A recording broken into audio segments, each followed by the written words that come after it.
What's up, guys, and welcome back to another video. Today's video, we're talking about the World Rugby match officials that have been selected for the quarterfinals of this year's 2019 Rugby World Cup. Yes, can you believe it? We have hit the quarterfinal stage of the Rugby World Cup. It feels like just yesterday that we kicked off the World Cup, or we had been waiting so long for it to start. And now we're 3 weeks away from a final that could change the face of rugby union, because who knows could win this cup. Now, there's been solid contenders being selected for the Rugby World Cup. Some we like, some we don't. A lot of talk about the refs this year because of the cards being given away. They've been quite strict on the rulings.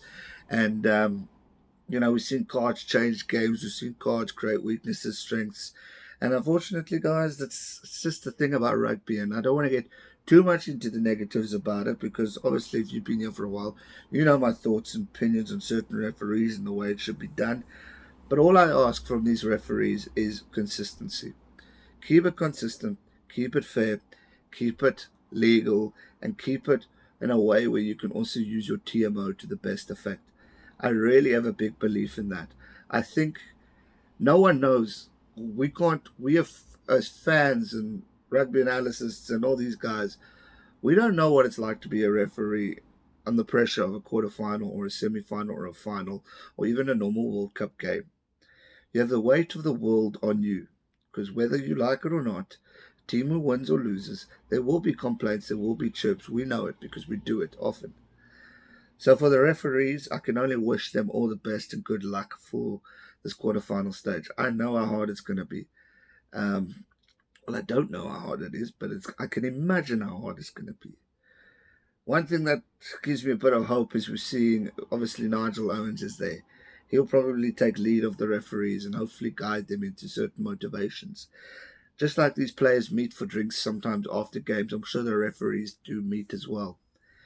The ones who knows who's got targets on their back, they will definitely be alert in order to try and create what they've maybe made mistakes of or messed up. Yes, these guys are only human, but a lot is on the line. A World Cup champion is on the line. We could see history being made, but we also don't want to see a team go out for an uncalled decision or a red card that wasn't fairly given. I mean, we go back to the previous week or this past weekend's game, Samoa Island. I mean, we saw one card, Bandia Kai, I think it was. He got red carded, but then the Samoan did a very similar tackle. He didn't get red carded. To me, that was inconsistent because both shoulders were hitting the head, in my opinion. You guys might have your own. And then there are obviously other calls that were given or not given. And you know what? It's in the past. We're now focused on the pool stage is done. It's now focusing on the big one, the quarterfinal, the semi-final, and the final. I don't want a repeat of what we saw in 2011 when Bryce Lawrence took charge of South Africa, Australia. I don't want to see a Wayne Barnes missing out a forward pass that affected the New Zealand game.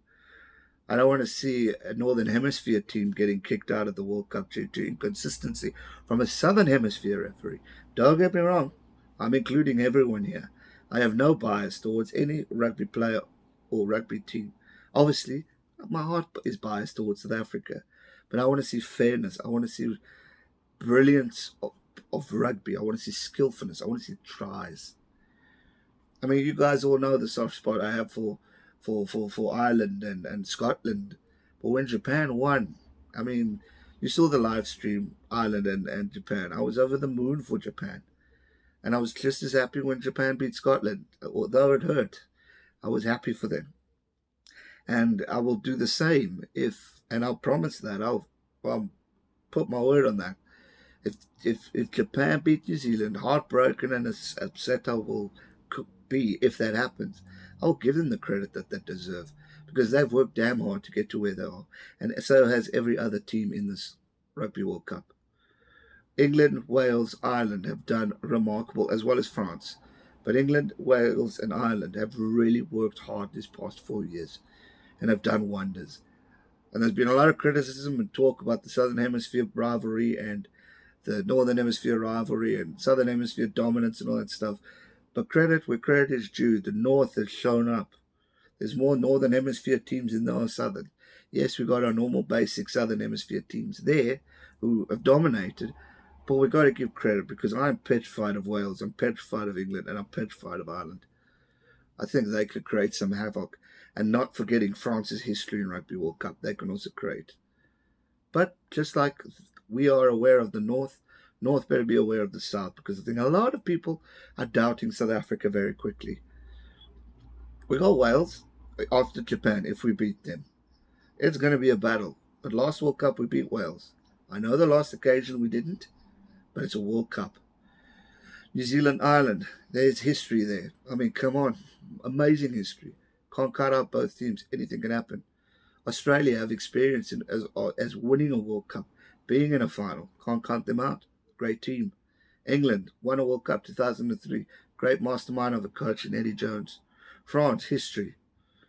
There's great history within. And in Japan, being the new boys of the Rugby World Cup, they're going to be wanting. They're going to be hungry. They're going to be ready. They're going to be motivated to cause havoc. They've got home advantage. It's going to be awesome. Having said that, the referees for these games are England versus Australia. Jérôme Garcès will be head ref of the game. His assistant will be Roman Poit and Matteo Reynal.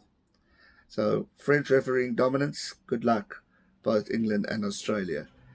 But, and I just wish the refs the best of luck, and I ask for a fair game. New Zealand, Ireland, you lucky buggers. You have Mr. Nigel Owens. You got Pascal from France, as well as Agnes Gardner from Australia as your assistants. Great ref to have in Nigel Owens, so all the best to you guys. Wales taking on France on Sunday. You got Jaco, Peyper, Nick Berry from Australia, and Paul Williams from New Zealand. Marius Jonker from South Africa is your TMO. Jaco Peyper, also no great history with me, but a good solid ref in his own right and hasn't done badly in this World Cup. So I wish him all the best and good luck to Wales and France. Japan versus South Africa, we have Wade Barnes, and I'm not upset about this. I know not a lot of people like the man, but I don't mind him as a ref, and I wish him the best of luck. Ben O'Keefe is New Zealand's, and Luke Pearce from England. And then another Englishman, Rowan Kitt, as the TMO. There you have it, the referees for the Rugby World Cup quarterfinals. Good luck to them. Good luck to the players.